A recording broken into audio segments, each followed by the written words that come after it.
Price Lord ஒரே ஒரு வசனத்தை கூட காண்பித்து கொடுக்கிறேன். சங்கீதம் 94வது அதிகாரம் 19வது வசனம்.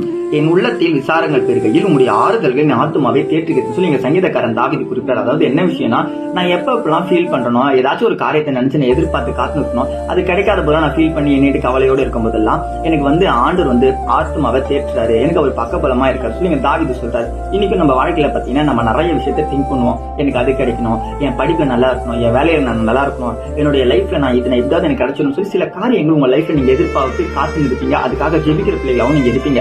ஆனா அது கிடைக்கல அப்படின்றத நீங்க என்ன பண்ணுவீங்க, ஃபீல் பண்ணுவீங்க.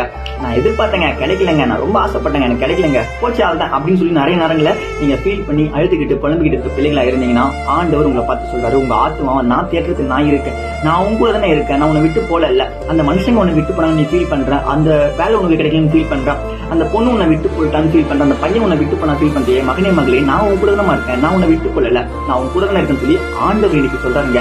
இந்த உலகத்துல யாரு வேணா உங்களை விட்டு போலாம், இந்த உலகத்துல யாரு வேணா உங்களை ஏமாத்தலாம், ஆனா ஆண்டவர் உங்களோடு கூட இருக்காரு. உங்க ஆத்மாவை தேடுறதுக்கு அவர் இருக்காரு. அதனால அவரு பக்கபலமா இருக்கும்போது இந்த உலகத்தையே நீங்க ஜெயிப்பீங்க. விசுவாசத்தோட இன்னைக்கு நீங்க எதிர்பார்க்கிற காரியம் பெற்றுக்கொள்ள முடியாம இருக்கலாம், ஆனா ஒரு நாள் நீங்க எதிர்பார்க்காததை விட பெரிய காரியங்களை பெற்றுக்கொள்வீங்க. விசுவாசிட்டீங்க, ஆமேன் போட்டுக்கோங்க. இதே போல ஆவிக்குரிய வசனங்கள் தேவைன்னா மறக்காம ஃபாலோ பண்ணுங்க. God bless you.